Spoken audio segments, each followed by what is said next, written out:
आप सभी का आज अपने चैनल पर आप सभी का हार्दिक स्वागत करता हूं। आज के सेशन में हम लोग ऑब्जेक्टिव की स्टडी करेंगे और उम्मीद करते हैं आप सभी भी जोश के साथ अपनी पढ़ाई को करते रहेंगे। तो आइए शुरुआत की जाए आज के क्वेश्चन का। पहला क्वेश्चन आपके स्क्रीन पर है और क्या क्वेश्चन दी गई है देखिए। कह रहा है कि सबसे पहले 1/ε0 के विमीय सूत्र के समतुल्य बीमा राशि है। पहला बात कि ऐसे कंडीशन में जो दिया गया है इसके दो पार्ट है। एक होता है इलेक्ट्रोस्टैटिक्स और इलेक्ट्रोस्टैटिक्स में एनर्जी डेंसिटी को यानी ऊर्जा घनत्व को लिखा जाता है कितना, यूडी बराबर 1/2ε0 ई स्क्वायर। ε0 कितना ई स्क्वायर लिख देते हैं।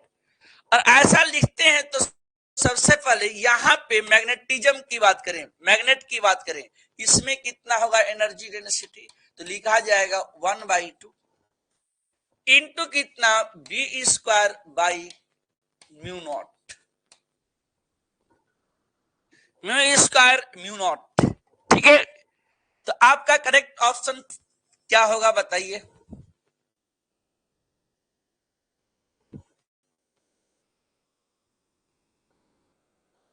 करेक्ट आंसर क्या होंगे?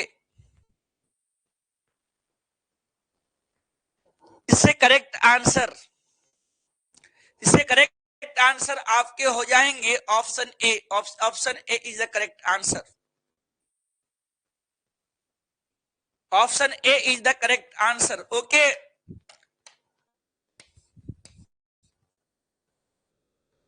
नेक्स्ट क्वेश्चन की ओर बढ़ते हैं। नया क्वेश्चन क्या होगा इसके बारे में देखा जाए। उम्मीद करते हैं आप लोग रेगुलर रूप से क्लासेस करते रहेंगे। देखिए क्या दिया गया है क्वेश्चन। कह रहा है प्रत्यावर्ती धारा समीकरण I बराबर I0 होगा। यहां पे कितना लिखा गया, तो सबसे पहले गिवन इक्वेशन दी गई है। यहां पे I बराबर 10 साइन है 100 पाई टी है। ठीक है, अब इसमें क्या करता है कि सबसे पहले एसी इक्वेशन क्या होता है। ये एसी इक्वेशन होता है सबसे पहले I बराबर I0 साइन ओमेगा टी। जबकि इस टॉपिक में अगर कंपैरिजन की बात किया जाए तो यहां पे डिस्कस करना है पीक वैल्यू यानी कि शिखर वैल्यू, और शिखर वैल्यू के लिए यहां पे I0 लिखेंगे। आफ्टर कंपैरिजन कितना आएगा, I0 बराबर 10 एम्पियर। आपका करेक्ट आंसर तो हो गया। लेकिन अगर इसी क्वेश्चन में ऐसा होता, ये क्वेश्चन में पूछा जाता कि आप बताइए IRMS, ऐसे पूछा गया है क्या I0, तो अगर IRMS पूछता तो I0/√2 होता।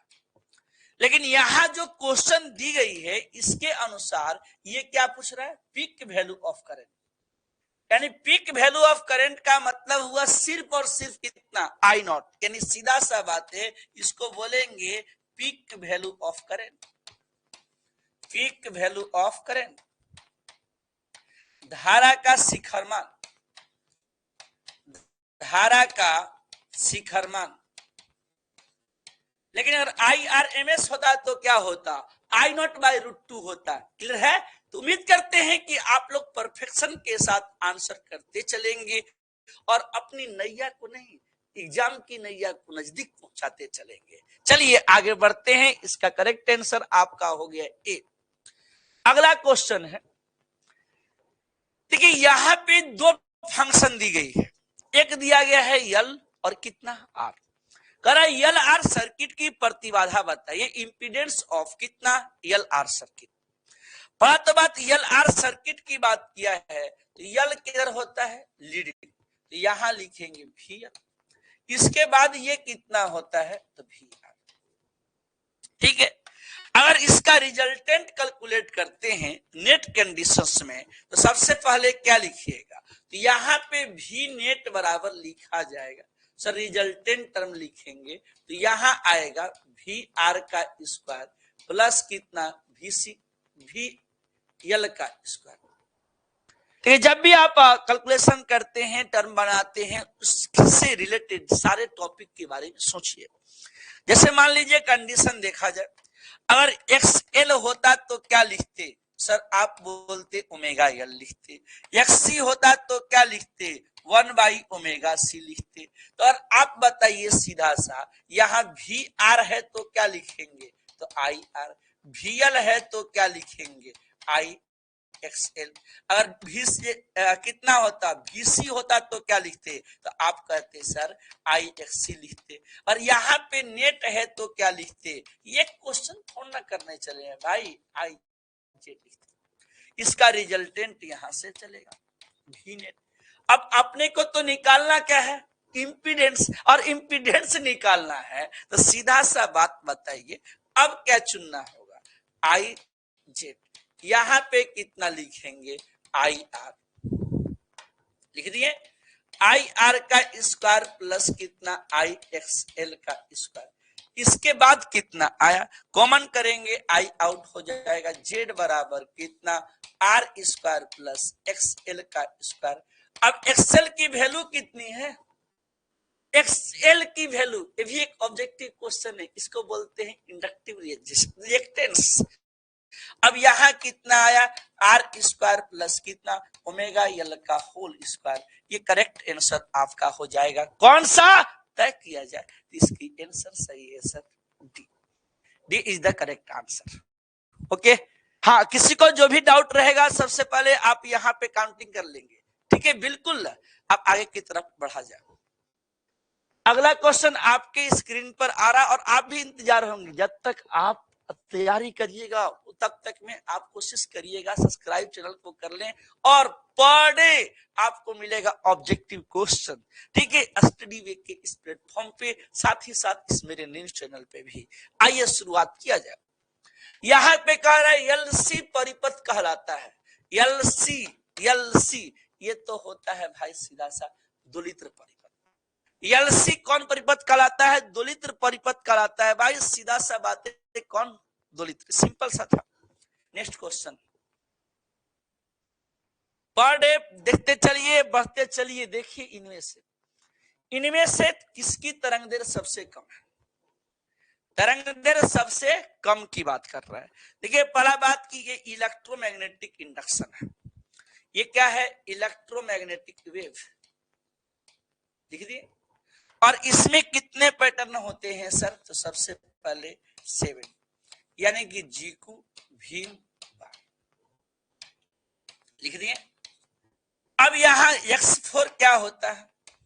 तो आप कहोगे X स्टैंड फॉर एक्सरे, जी से गामा, जी से क्या होगा? गामा, यू से अल्ट्रावायलेट, V से विजिबल, I से इंफ्रारेड, M से माइक्रोवेव, R से रेडियो वेव, R से रेडियो वेव। लेकिन यहां जो क्वेश्चन दी गई है उसके अनुसार बात की जाए। कह रहा है कि किसका वेवलेंथ कम होगा। देखिए वेवलेंथ की बात की गई है तो सबसे पहले वेवलेंथ की कंडीशन कितनी आएगी? किसकी कम ज्यादा हो? बात यही आ गया। यहाँ पे ये कौन सा गामा रे होगा? तो आगे देखिए। और ऐसी बात है तो सबसे पहला बात जीकू बीम बार के कंडीशन में अगर चर्चा करते हैं तो क्या होगा? कह रहा है कि ऐसे कंडीशन में वेवलेंथ इसका बढ़ता है, यहाँ पे ये इंक्रीज करेगा। अगर ये इंक्रीज करेगा तो इसके पटल पे सबसे कम किसका है?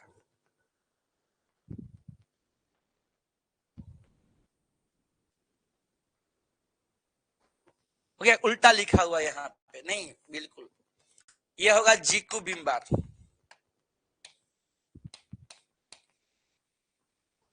ये होता है जीकू बीम बार। ओके, जी से होगा गामा, और जी से होगा यहाँ पे कितना? गामा। ठीक है, एक्स से एक्सरे, एक्स से होती है एक्सरे। किसका होगा यहाँ पे करेक्ट आंसर? आपका हो जाएगा C. C is the correct answer. Gamma का वेवलेंथ कितना हो जाता है? कहता है गामा का वेवलेंथ सबसे क्या होते हैं सर? मिनिमम वेवलेंथ होते हैं। ठीक है, नेक्स्ट क्वेश्चन। यहां जी को बीम बार होगा। नेक्स्ट क्वेश्चन कह रहा है विद्युत चुंबकीय तरंगों की प्रकृति है, यानी नेचर ऑफ इलेक्ट्रोमैग्नेटिक वेव। यानी इलेक्ट्रोमैग्नेटिक वेव का नेचर क्या होगा? तो सबसे पहला बात कितना आता है? नेचर। नेचर का अर्थ होता है यहाँ पे किसका टर्म बात देखेंगे? सबसे पहले नेचर की कंडीशन देखा जाए तो यहाँ सबसे कम नेचर की बात करते हैं तो सबसे पहले ये ट्रांसवर्स इन नेचर होता है। ये कितना होगा? Transverse in nature. Next question यहां देखिए, कह रहा है कि एलसीआर परिपथ में अनुनाद होने के लिए आवश्यक है। एलसीआर, एलसीआर में क्या अनुनाद होने के लिए, रिजोनेंस होने के लिए शर्त है बल कितना? VL का वैल्यू बराबर होना चाहिए VC के। और ऐसा बात है तो इसको लिखा जा सकता था IXL बराबर कितना? IXC। ये कटेगा तो XL बराबर XC। ये कितना आएगा? ओमेगा L बराबर 1/ओमेगा C। ये आपका करेक्ट आंसर कौन सा होगा? बी। ठीक है,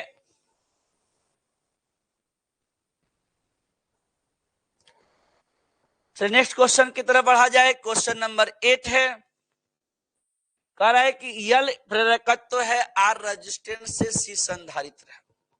तो ऐसे स्थिति में ये बताया गया था चार्जिंग के कंडीशन में, और यहाँ पे दोनों ही कंडीशन में टाइम एग्जिस्ट करता है, यानी कि इसमें टाइम को एग्जिस्ट करता है और टाइम को एग्जिस्ट करता है तो इसका करेक्ट आंसर क्या होगा? तो डी होगा।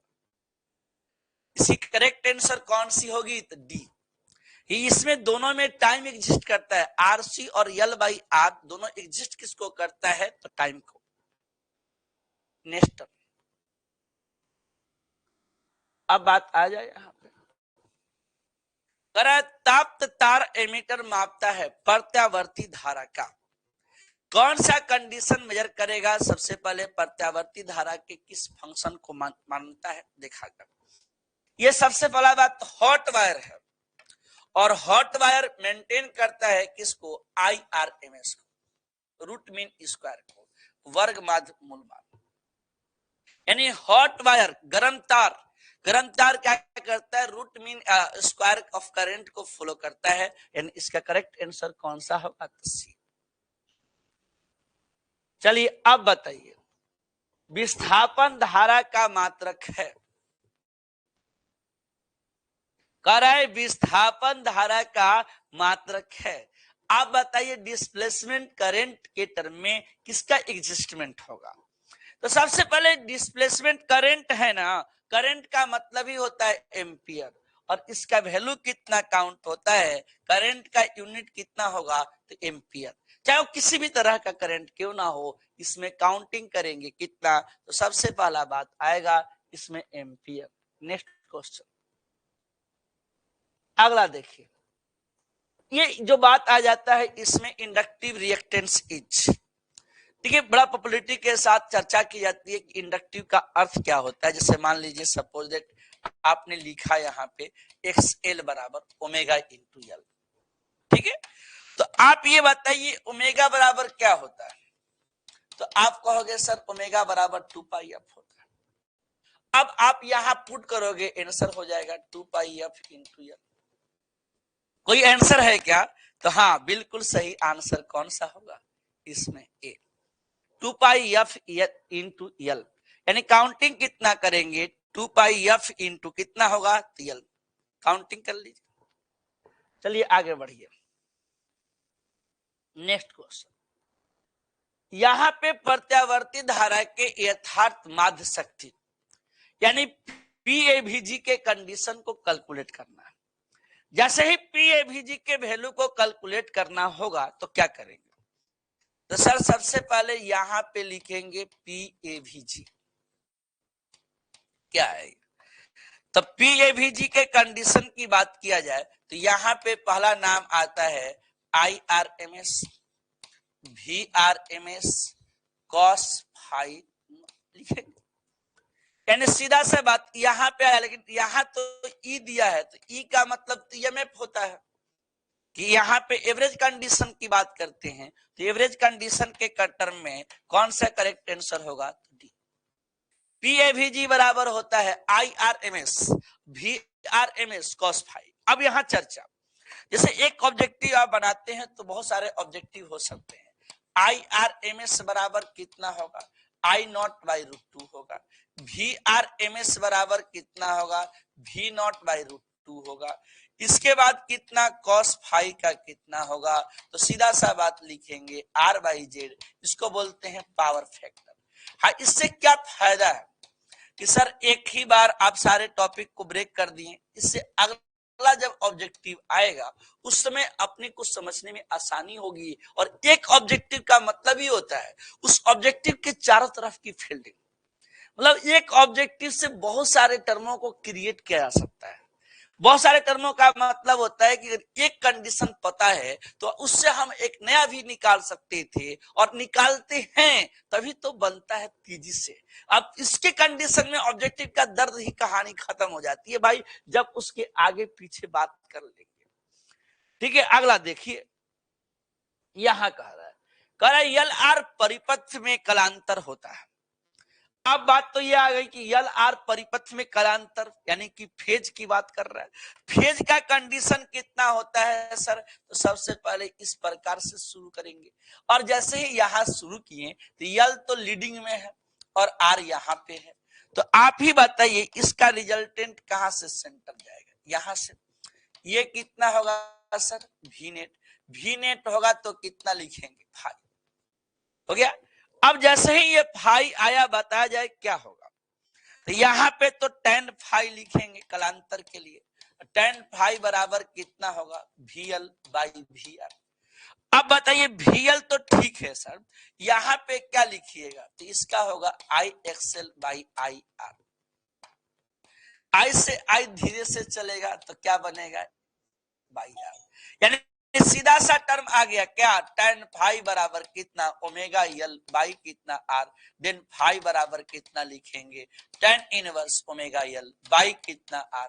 ये आपका करेक्ट आंसर कौन सा होगा ये तय करना होगा। तो सबसे पहले कितना लिखेंगे, ये तो बात गड़बड़ है भाई, और यहाँ पे पूरी तरीके से गड़बड़ है, किसी एक को सेट करना पड़ेगा। यहाँ पे tan इनवर्स है, एक्चुअली जो ऑप्शन टाइपिंग की गई है उसी में थोड़ी सी क्या है, खिंचाई कर दी गई है। इस खिंचाई को खिंचाई नहीं करते हैं, चलता है। यहाँ पे ये कितना आएगा, tan इनवर्स बराबर आ जाएगा ओमेगा L/R। बाकी आप देख लीजिएगा, ऐसे एक करेक्ट ऑप्शन को हम यहाँ सेट कर देते हैं। सी इज द करेक्ट आंसर। क्या मजा आ रहा है, हाँ सब्सक्राइब कीजिए चैनल, लग जाइए इसके साथ। पर डे मिलेगा आपको ऑब्जेक्टिव का दौर, कि आप लोग जो कहते थे ऑब्जेक्टिव ही सब कुछ है, देखो ना यहां आ गया। कह रहा है ट्रांसफार्मर में परिक्रमण अनुपात होता है। पहले जब भी ट्रांसफार्मर की बात आती है सबसे पहला तो आप टर्म को लिख दीजिए, कैसे, तो NS/NP, इसके बाद होता है ES/EP, और इसकी जस्ट उल्टा होता है सर IP/IS। क्या ग्रेटर देन होगा 1 की, क्योंकि इसमें अगर बात किया जाए ट्रांसफार्मर के कंडीशन में तो इसका वैल्यू 1 होता है। ये स्टेप अप की बात कर रहे हैं, लेकिन यहाँ स्टेप अप की बात नहीं है, यहाँ पे चर्चा किसकी है, परिक्रमण रेशियो की। अब परिक्रमण रेशियो कितना होता है। अब आप कहते हैं कि सर सीधा सा यहाँ ट्रांसफार्मर कितने टाइप का होता है, 2 टाइप। कौन कौन सा, तो पहला नाम आता है कि types of transformer sir, types transformer का। तो सबसे पहला बात ये आएगा सर कि सबसे पहले स्टेप अप, कितना आएगा, स्टेप अप। और दूसरा क्या आता है, स्टेप डाउन। अब स्टेप डाउन की बात तो शुरुआत में सुन लिए आपने कि सर ये स्टेप डाउन होता है, लेकिन स्टेप डाउन का अर्थ क्या है, यानी इसमें स्टेप अप में क्या होता है, तो स्टेप अप में होता है लो वोल्टेज टू कितना, high voltage, low voltage to कौन सा, हाई वोल्टेज। और स्टेप डाउन में क्या होता है, तो स्टेप डाउन में होगा क्या, हाई टू लो। लेकिन अब पूछा नहीं है, अपने को तो बस चर्चा देखनी थी, क्या चर्चा चल रही है कि नहीं, किसकी, ट्रांसफार्मर की। जब चर्चा चलेगी तो अपने आप आंसर हो जाएगा। तो यहाँ पे इसका करेक्ट आंसर कितना होगा, तो सीधा सा लिखोगे आप, तो यही लिखोगे VS/VP। यहाँ पे जो कंडीशन के मुताबिक, जो ऑप्शन के मुताबिक मेरे पास कौन सा ऑप्शन सही है, तो सबसे पहले हो गया। और स्टेप डाउन, ट्रांसफार्मर दो फेज में होता है, एक होता है स्टेप अप, एक होता है स्टेप डाउन, ठीक है। जब से ही अब चर्चा कर रहे हैं कि सबसे पहले स्टेप अप क्या होगा, स्टेप डाउन क्या होगा, तो ऐसी स्थिति में आपके पास करेक्ट आंसर होगा, और इसका करेक्ट आंसर कितना होगा, VS/VP। चलिए नेक्स्ट क्वेश्चन की तरफ। कहता है निम्नलिखित में से कौन स्टेप अप देखो बात आ गई ना, स्टेप अप का मतलब वैसा ट्रांसफार्मर जो लो वोल्टेज को कहां चेंज कर दे, हाई वोल्टेज में। और स्टेप अप सीधा सा बात है, ये कह रहा है कि लो वोल्टेज को कहां ले जाइए, हाई वोल्टेज में। अगर ऐसा बात है तो सबसे पहले मजे में लिखेंगे ताकि सबका फैसला हो जाए, NS/NP ग्रेटर देन 1। और इतना भी डाउट आता है पूरा कथा लिख डालिए, ताकि इससे क्या होगा ना कि आपकी ऑब्जेक्टिव परफेक्ट चलेगी। तो यहाँ पे कितना, NS/NP, इसके बाद कितना होगा, IP/IS, राइट। यहाँ पे कितना, यहाँ लिखेंगे वोल्टेज केस में ES/EP, ES/EP। अब लिख दिए, अब ग्रेटर देन 1। अब आपको कौन सा चुनना है उसको चुन लीजिए। तो आप तो यही चुनोगे ना सर, ES/EP है, तो ES/EP ग्रेटर देन है, तो ES कितना होगा, ग्रेटर देन कितना, EP। अब देखिए ऑप्शन पे, तब जाके परफेक्शन आएगा। परफेक्शन के लिए प्रैक्टिस बहुत जरूरी है, जितना प्रैक्टिस होगी परफेक्शन उतना अच्छा आएगा। तो यहाँ पे कितना वैल्यू होगा, तो आप कहोगे सर सीधा सा यहाँ VS का वैल्यू बड़ा है किसके, VP से। अब आपके पास करेक्ट आंसर करने के बहुत सारे मौका मिलेंगे। यहाँ पे क्या करेक्ट आंसर मिल सकता है, तो सबसे पहला बात, VS का वैल्यू ग्रेटर देन है किसके, VP के, और आपका करेक्ट आंसर भी होता है। कहता है VS की वैल्यू किससे बड़ा है सर, VP से बड़ा है, और ऐसे कंडीशंस में ये आंसर भी बड़ा परफेक्ट है। चलिए नेक्स्ट क्वेश्चन की तरफ बढ़ा जाए। अगला क्वेश्चन यहाँ पे कहता है DC। ठीक है, DC के लिए जो कंडीशंस होता है, जो फाई होते हैं, इसका ही वैल्यू π/2 होता है। और पावर की कंजप्शन की बात करेंगे तो सबसे पहले इसकी वैल्यू 0 होती है। कितनी होगी, 0। DC के लिए कितनी वैल्यू काउंट की जाएगी इंडक्टिव रिएक्टेंस के कंडीशंस में, तो इसका वैल्यू कितना हो जाएगा, तो 0। चलिए नेक्स्ट क्वेश्चन। अब आ गया, लेंज का नियम किस संरक्षण सिद्धांत का पालन करता है। यानी कि लेंज का जो नियम है, तो सबसे पहले लेंज का नियम ऊर्जा संरक्षण के सिद्धांत पर काम करता है। इसके पीछे रीजन क्या है, कि जब किसी कॉइल के पास जब हम मैग्नेट को ले जाते थे या उससे दूर ले जाते थे, उसका अपोज करता था, मतलब जिस कारण से उत्पन्न हो उसी का विरोध करे। वैसे स्थिति में किस पर काम करता है, एनर्जी पे, यानी वर्क एनर्जी पे। यहाँ पे अगेंस्ट द सिस्टम काम करता था, लेकिन हम लोग कहेंगे कि लेंज लॉ एसोसिएटेड विद कितना, in the term of energy. ठीक है, नेक्स्ट क्वेश्चन। डायनेमो के कार्य सिद्धांत बहुत रिसेंटली आपको बताई गई थी। डायनेमो हो, जनरेटर हो, ये डिपेंड करते, यानी कि सबसे पहला बात, ये मैकेनिकल एनर्जी को कन्वर्ट करते हैं इलेक्ट्रिकल एनर्जी। डायनेमो कन्वर्ट क्या करता है, कहते हैं कि ये कन्वर्ट करता है किसको, मैकेनिकल को, मैकेनिकल को चेंज करता है भाई इलेक्ट्रिकल में।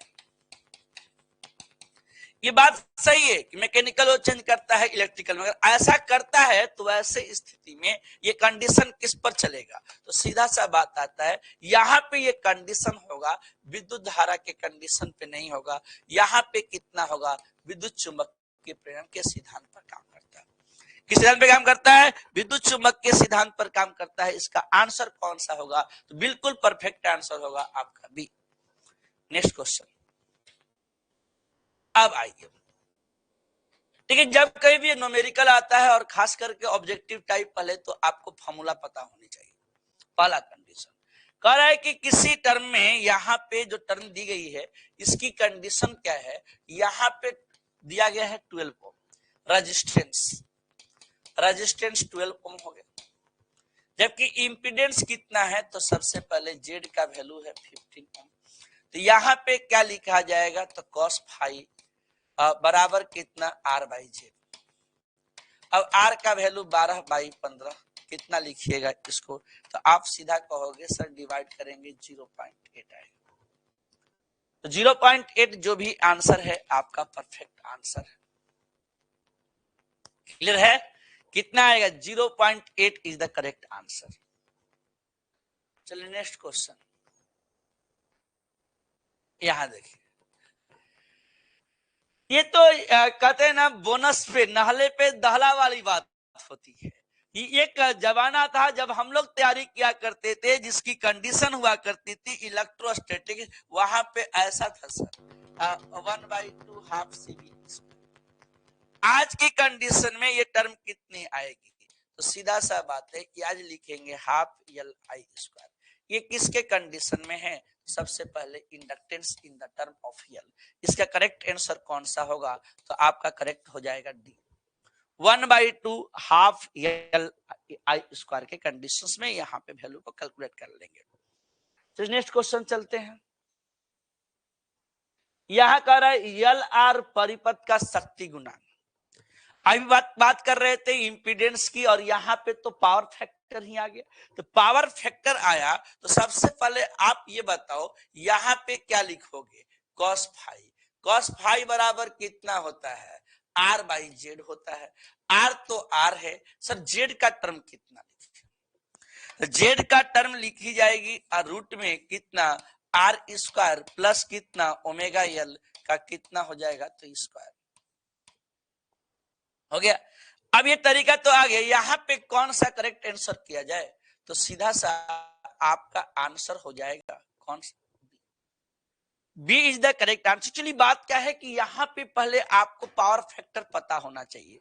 पावर फैक्टर का फॉर्मूला होता है r बाई जेड, और r बाई जेड जैसे ही यहाँ पुट करेंगे तो इसका कंडीशन कितना आ जाएगा, r बाई अंडर रूट कितना लिखेंगे r² प्लस ओमेगा एल का होल स्क्वायर। अब देखो ये तो चुन चुन के देने वाली बात हो गई ना, कि अब भाई सर्च कर रहे सर ये वाली नहीं तो ये वाली जाएगी, लेकिन हर गट्टी पे आ जाती है।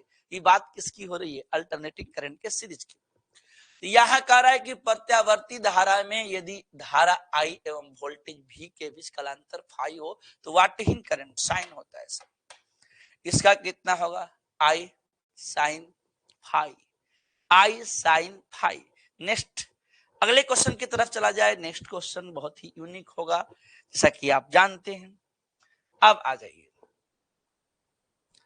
अब यहां पे कह रहा है कि शीर्ष धारा यानी पीक वैल्यू ऑफ करंट, इसमें मूल धारा का कितना होता है, किस संबंध को दर्शाता है। तो पहले आपको यहां पे लिखना है किसको, IRMS को।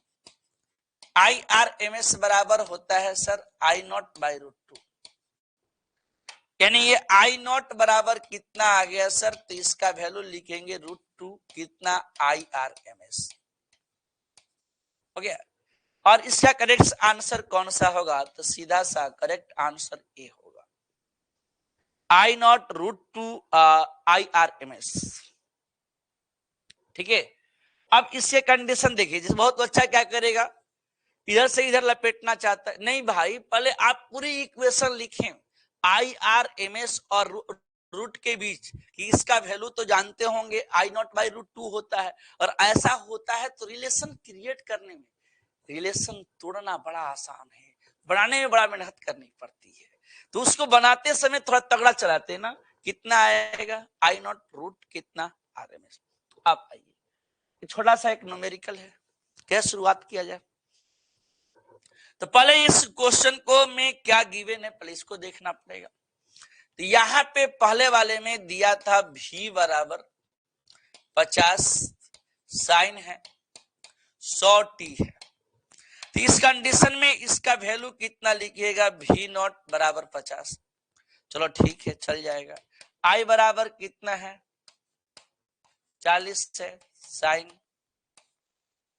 100t प्लस π/3 लिख दिए। अब यहां पे दोनों में कंपेरिजन कर रहे हैं, तो यहां पे तो ये आई नॉट है, हुआ आई नॉट ही होगा, तो आई नॉट कितना होगा 40 एम्पियर, यहाँ वोल्ट है। जबकि फेज का वैल्यू कितना है सर π/3। अब ये कंडीशन देखिए कितना आ जाएगा, PAVG बराबर लिखेंगे IRMS VRMS साथ में कितना cos फाई। क्या होते हैं, और ऐसे होते हैं तो सबसे पहले वैल्यू पुट कीजिए।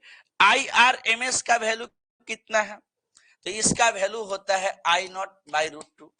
इसके बाद कितना होता है V0√2 cos फाई। ठीक है, अब आप ही सोचिए यहां पे I का वैल्यू कितना है I0 का, ये तो इक्वेशन था, तो यहाँ पे I0 का वैल्यू है 40 इंटू 50 बाई कितना 2 into cos phi. cos phi का वैल्यू कितना होगा π/3। ओहो, cos फाई का वैल्यू है भाई, cos फाई π/3। ये कितना आ गया, तो 1000 हियर इंटू मल्टीप्लाई 1/2 कितना आया 50 क्या वाट। कोई ऑप्शन दिख रहा है, 50 नहीं 500 दिखेगा, 2 से डिवाइड किया, तो यहां पे करेक्ट आंसर आपका होगा ए। ठीक है, हाँ देखिए बहुत कुछ सीखने को मिलता है बेसिकली। आप ऐसा भी नहीं है कि ऑब्जेक्टिव इज द पार्ट की बस आए चलते बने, अब बहुत कुछ जैसे जैसे आप बनाते जाइएगा वैसे वैसे कॉन्फिडेंस भी बिल्ड होते जाता है। ठीक है, अगला टर्म। अब यहां देखिए, यानी घुमा फिरा के IRMS के आसपास घूम जा रहा है, क्या हो जाएगा, इसका कंडीशन आया IRMS बराबर I0/√2।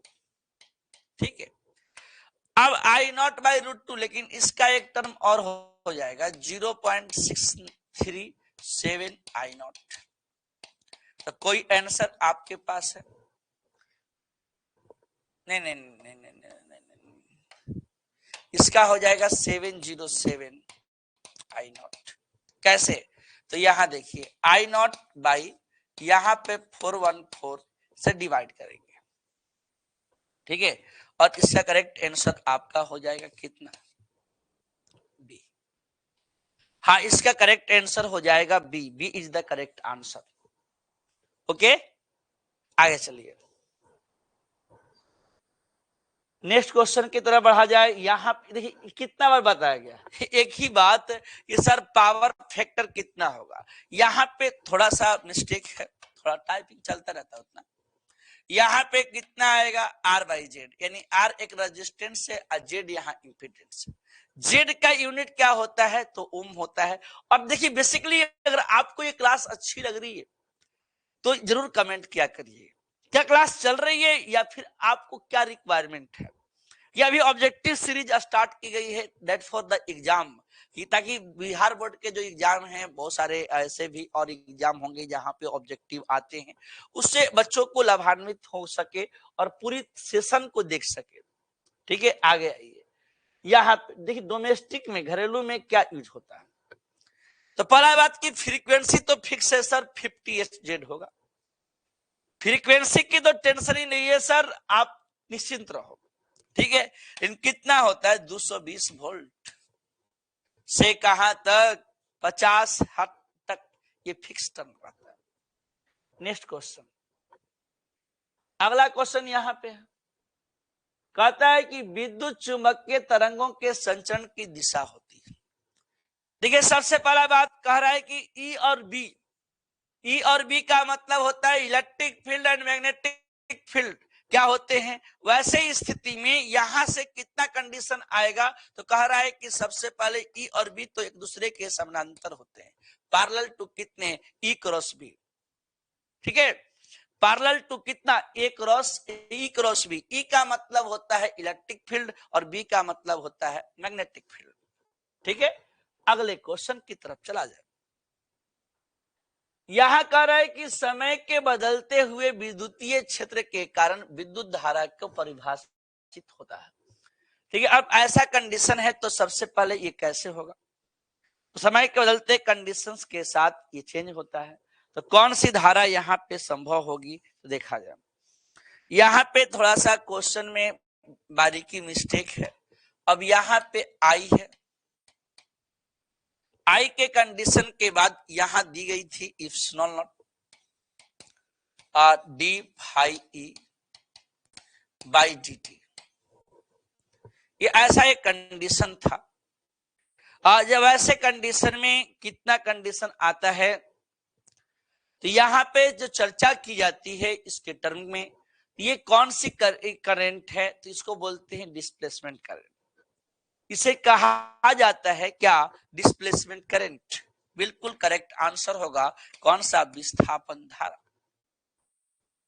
यानी आई का जो ये वैल्यू होता है इसको लिखते हैं epsilon naught phi E by कितना dt। इसका आंसर कौन सा होगा? विस्थापन धारा। चलिए आगे बढ़ा जाए। कह रहा है इसमें सबसे अधिक आवृत्ति होती है। अब देखिए बात, यहां तो छूट गया, पहले मोर फ्रीक्वेंसी इज, इसका आंसर हो जाएगा क्वेश्चन का पहला होगा गामा किरणों की। पहले क्वेश्चन का टर्म है यहाँ पे गामा।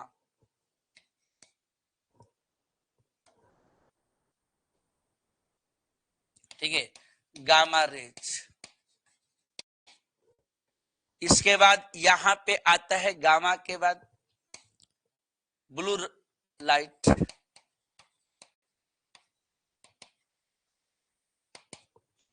इंफ्रारेड।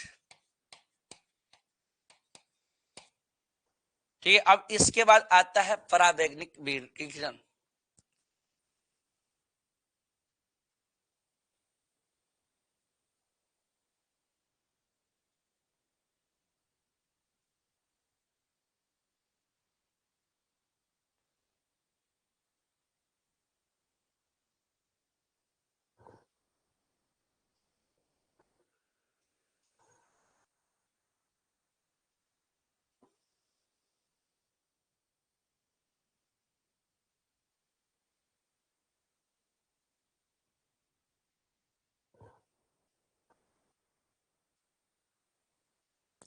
अल्ट्रावायलेट रेज,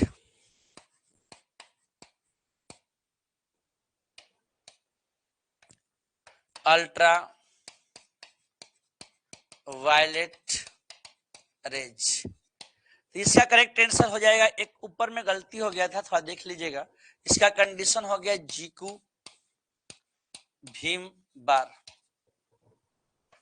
तो इसमें फ्रीक्वेंसी किसकी अधिक होगी?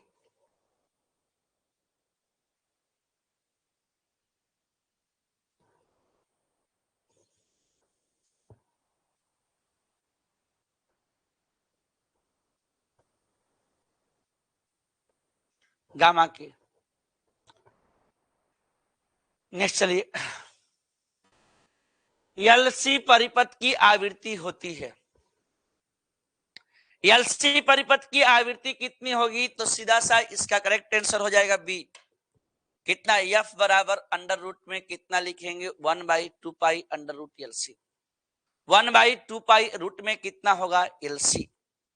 यहां लिखेंगे एफ बराबर 1/2 रूट में कितना लिखेंगे? एलसी।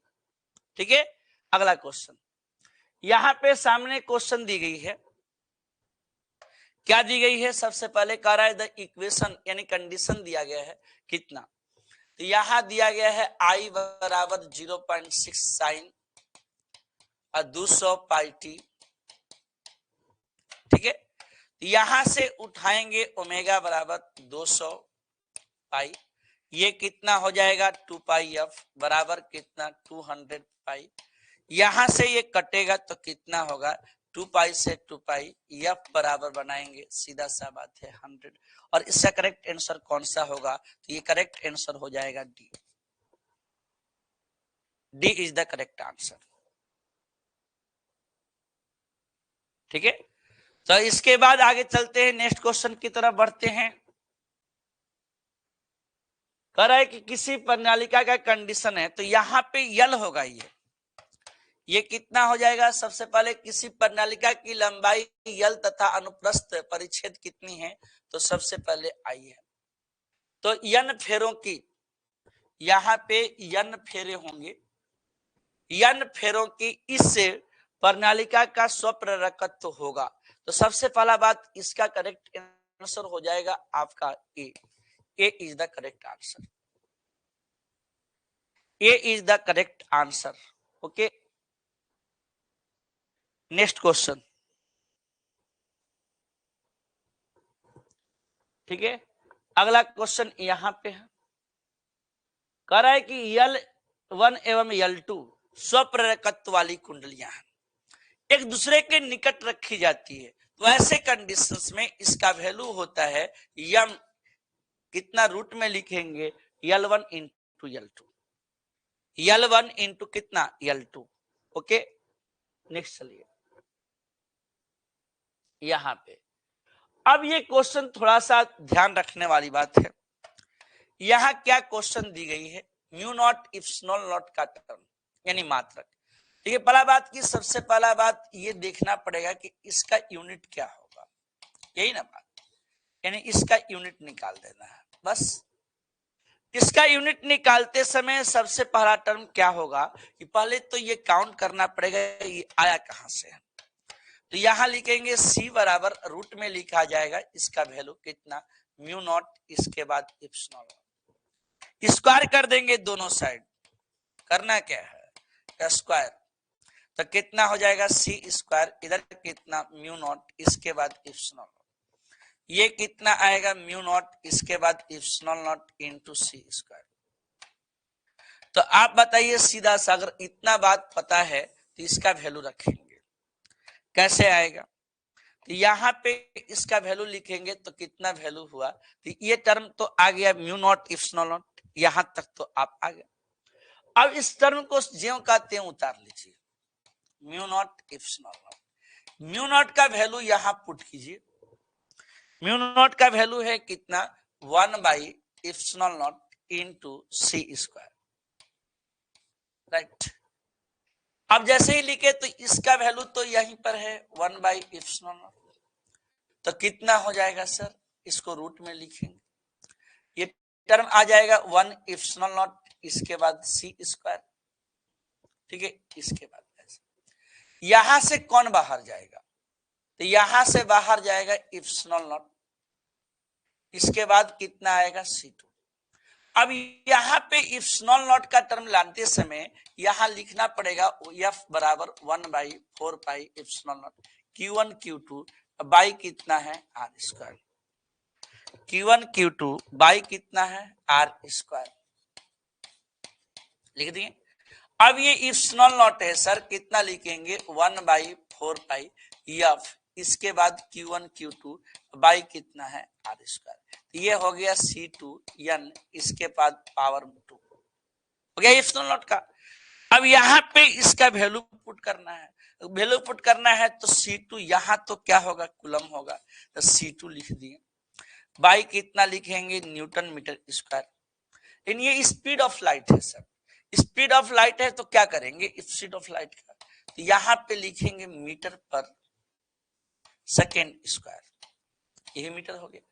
तो ये मीटर से मीटर क्या हो जाएगा? कट जाएगा, कट गया, मीटर टू मीटर कट गया। अब क्या बच गया? तो ये चल जाएगा कितना? तो सबसे पहले न्यूटन,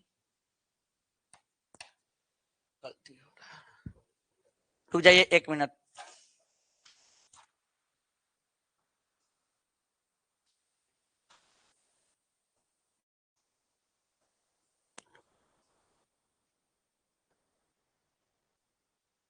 और यहां मिस्टेक हो गया है, इंटू सी,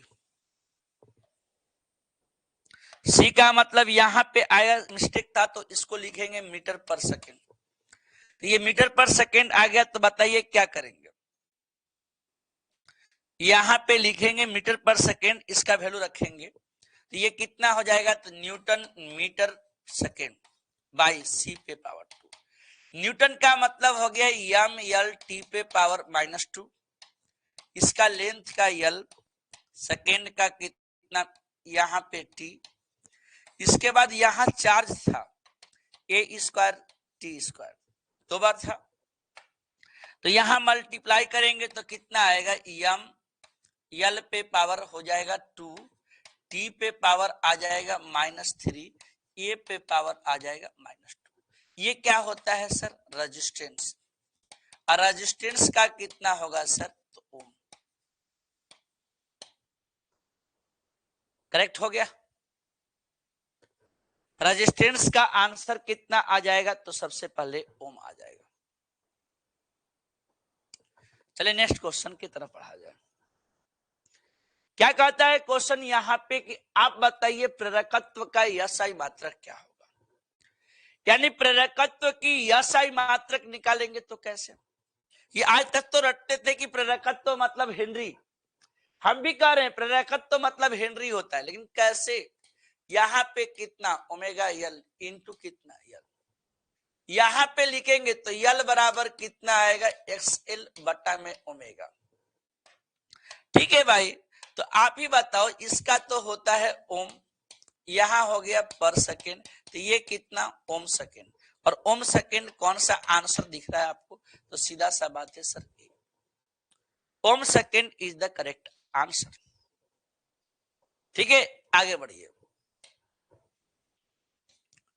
अगला टर्म में दिया कि यल आर की बीमा निम्नलिखित में किसकी, यल आर की बीमा निम्नलिखित में किसकी बीमा के समान होगी। देखिए यहां पे ना टाइपिंग थोड़ा सा मिस्टेकिंग में आया है, यहां आरसी होगा और इसका करेक्ट आंसर आपका आरसी होगा। हो गया, कितना हो जाएगा, आरसी। आरसी का और यल बाई आर की डायमेंशन क्या होते हैं, यानी कि यूनिट क्या होते हैं, सेम, और डायमेंशन भी कितने होंगे, सेम। यह आई नॉट यानी क्वेश्चन में क्या दी गई है, किसी प्रत्यावर्ती धारा का शिखर मान आई नॉट दिया है, और आई नॉट दिया है तो क्या पूछा जा रहा है, I R M S. I R M S बराबर आई नॉट बाई कितना, √2।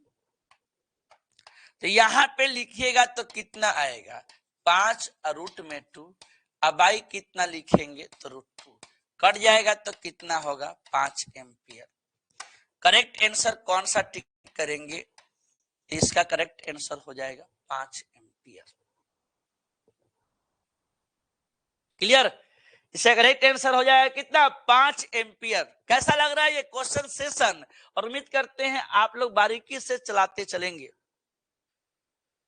कह रहा है एक प्रत्यावर्ती धारा परिपथ में 3 ओम का प्रतिरोध एवं 6 ओम का प्रेरकत्व श्रेणी क्रम में लगे, तो बताइए यहां पे जेड बराबर क्या लिखिएगा,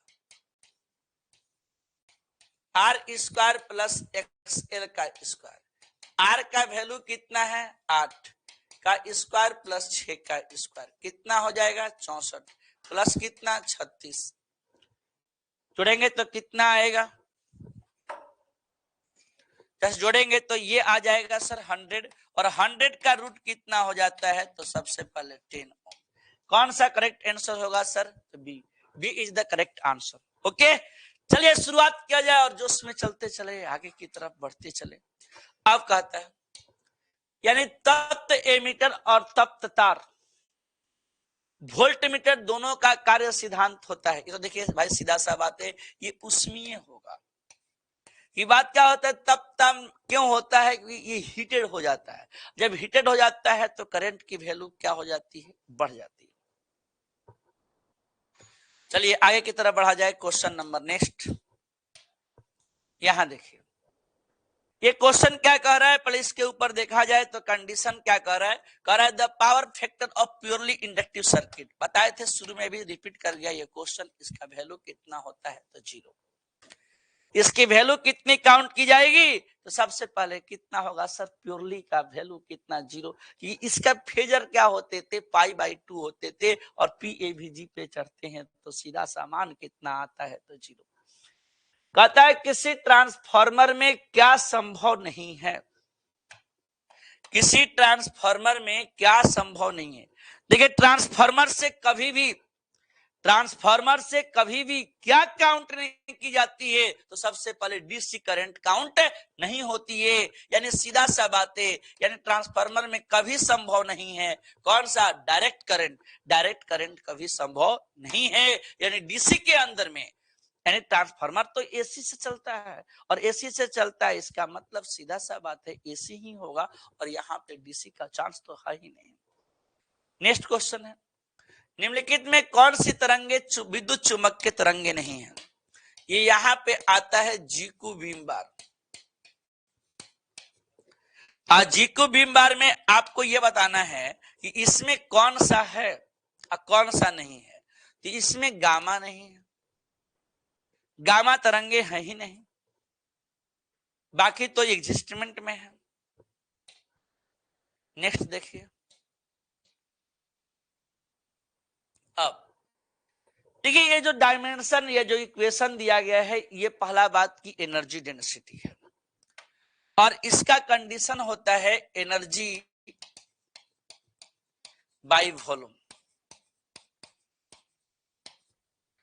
इसकी एनर्जी काउंट होती है सर कितना, ml2 t पे पावर -2, और वॉल्यूम कितना होता है सर l पे पावर 3। ये काउंटेबल टर्म में आएगा तो ml पे पावर -1 t पे पावर -2 हो गया। अब ऐसे कंडीशन में आपका करेक्ट आंसर कौन सा होगा? तो इसका करेक्ट आंसर सी होगा। हाँ, अल्फा पिछला वाला क्वेश्चन का था।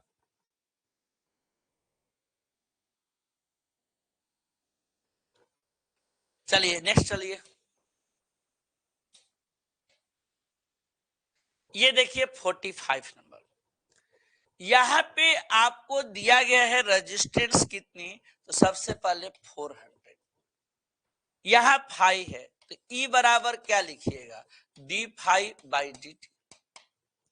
तो इसका वैल्यू कितना हो गया सर, इसका वैल्यू लिखेंगे तो इसका टर्म कितना आ जाएगा, डी बाई डी टी है, 50t² है प्लस 4 है, यहां पे कितना हो जाएगा तो 100t। ओके, अब t का वैल्यू कितना सेकेंड, 2, कितना आया 100 इंटू 2, यानी सीधा सा बात है 200 वोल्ट आ गया।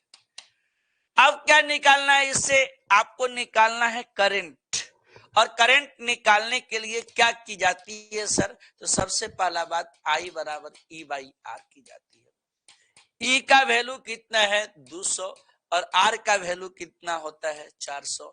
ये कटेगा तो कितना आएगा 1/2, और 1/2 का मतलब 0.5 एम्पियर। करेक्ट आंसर कौन सा होगा, तो सी। ठीक है, आप लोग वीडियो को पॉज करके देखिएगा, बात तो सीधा सी है।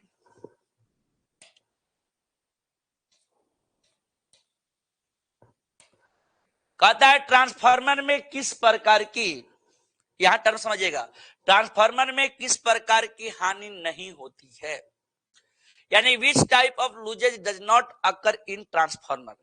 देखिए ट्रांसफार्मर में सब प्रकार की हानि होती है, लेकिन यांत्रिकी की हानि नहीं होती है। यानी ट्रांसफार्मर में फ्लक्स का क्षरण होता है, हाइस्टेरेसिस लॉस होता है, भंवर धारा की हानि होती है, लेकिन यांत्रिकी की लॉस नहीं होती है। ठीक है, हाँ आपको पीडीएफ मिल जाएंगे, टेंशन लेने की बात नहीं है। यहां देखिए ये न्यूमेरिकल क्या कर रहा है, दिया है, ये तो बेचारा आई नॉट है, और आई नॉट कितना है 60 एम्पियर है। तो यहाँ पे क्या लिखिएगा sir, I R M S बराबर आई नॉट बाई √2। अब आई नॉट का वैल्यू कितना है 60 बाई कितना √2, इसके बाद कितना लिखोगे √2 बाई √2। अब अगर ऐसा है तो सीधा सा बात बताओ, ये कटेगा तो कितना आएगा 30√2 एम्पियर। हो गया, आए की सफर को चलाया जाए, आए की सफर को और तगड़ा चलाया जाए, तो इसका करेक्ट आंसर आपका कौन सा आ रहा है सर, तो आप कहोगे सर मेरा आंसर बी आ रहा है। हाँ, अभी 2 क्वेश्चन आपके लिए देंगे ताकि कमेंट बॉक्स में आप आंसर कर सके, इजी इजी देंगे, हार्ड वाला नहीं बना दिया सारा। और ट्रांसफार्मर एक उपकरण है, क्या करता है? अरे भाई ट्रांसफार्मर तो पहले एसी में काउंट होता है, और ट्रांसफार्मर के दो टाइप है, क्या? स्टेप अप स्टेप डाउन, या तो इंक्रीज या तो डिक्रीज। किन द आंसर, यानी सीधा सा बात है, इसका आंसर डी है, इंक्रीज और decrease the AC voltage, increase और decrease in AC voltage. Transformer तो धूम मचा के रख दिया। नहीं, ट्रांसफार्मर के कोड बनाने में उपयुक्त पदार्थ, देखिए उपयुक्त पदार्थ का नाम होता है नर्म लोहा। कौन सा? नर्म लोहा। ठीक है, अब इसके बाद की जो घटना है, इस क्वेश्चन का आंसर आप सभी को देना है कमेंट बॉक्स में, ताकि ये पता चलेगा कि कौन कौन स्टूडेंट पढ़ाई कर रहे हैं तगड़े रूप से या नहीं। आंसर देना है,